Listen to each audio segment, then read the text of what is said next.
My memory card just went a little nuts. For all I know, this is going to be the real start of the video. What it is when you're measuring your tie rod before you separate this lock nut right here, you want to measure from right here to right here. For me, my measurement to the inside of the metal to midway on here was 14.5, and then the outside is 15.5, shows you have an inch threads. Very important to know that measurement so you at least have enough to get to the alignment shop. After you have that measurement, go ahead, back this nut off. Then you do that by putting a box wrench here, and then you loosen this with another box wrench. Take the tip off. If you're reusing this, good for you. I wouldn't, especially if it's factory, because there's no grease fitting on it. It's best to have a greasable fitting on that.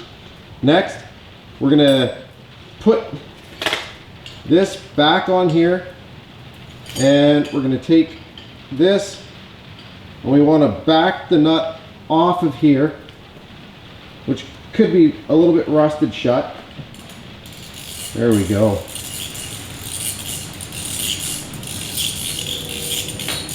Just like that.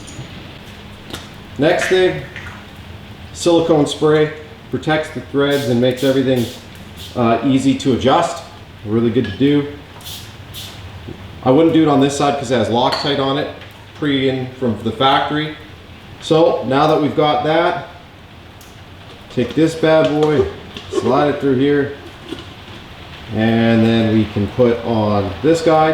I wouldn't lock this quite in yet. I would leave it because we want that to move around. And then next is our lock nut. This should move on nice and smooth because it'll be all lubricated, and this will help move the lubrication around. And then next, take the head and start to screw it on. And again, if you'd like to, you can hold the back end, it'll add some resistance, and you can actually screw this in until it's at our mark, which is 14.5 from this ball end to the middle of the ball right here. So from right there to right there. Right here, as you can see, we're measuring from our center, which you can also do from right here. This is your most accurate to the end. And right now it's showing we're at 14.5 again, which is perfect. We want to be at 14.5 there and 15.5 at the end of the threads. That's exactly where I am. I'm going to take this and lock in that jam nut. And yeah, then now that we've set that and we're locking in the jam nut, we don't have to worry about it changing as we install it. So, oh, it's actually a bigger jam nut. I'm going to have to go get a different box wrench. But yeah, just jam that up so it's nice and locked in for right now. And that's all you got to do for this end of it, and then we'll go screw this in. Go ahead, take this tip off and screw it into your steering rack. Now I know you're thinking to me, well, what about the grease fitting that you got to put in? Put that in last. You don't want a chance of breaking it off. Trust me when I say this. So now that we've got this, I'm gonna go ahead and screw it in. Whatever you do, do it by hand. You do not want these threads to strip. If they do, you need a new steering rack. And as you can see how I'm moving it? And we know it's not stripped, because if it was stripped, you wouldn't be able to, it would spin in the ball joint.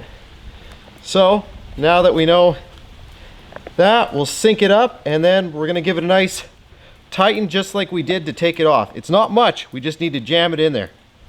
All I've done is, you can see, is I put the pipe wrench on there and I set it to the exact amount, and I just basically gave her the best I could. Next thing we need to do is put in the crown nut just like this on the bottom. And again, this twists, don't forget that. So that way, if you're like, oh man, now that that's fully tightened, this is aiming straight up. Don't forget, you can rotate this because it's on a ball on the inside of the steering rack there. Anyways, all you do, line it up, sink it on, tighten on your crown nut. Personally, I like to put these to about 40 foot-pounds. Go ahead and do whatever you'd like. I'm gonna go ahead and grab my torque wrench and set it to 40 and go ahead and crank her down. I'm using a snap-on one. A lot of people are probably gonna be using the screw-in one, so whatever you do, set your torque and lock it in. Oh, look at that. I must have been doing something like a ball joint because it's at 46 right now. Like I said, 40 to 45, you're safe.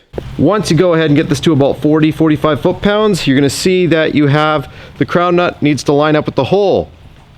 All you do is you slip it in like so, press it in so the head of the cotter pin's there, and then now you'll have the 2 feet around the side right there. We're gonna bend them down and lock it in so that way, or you can bend it to the side so that way that there's no way that nut can back off. And that's it.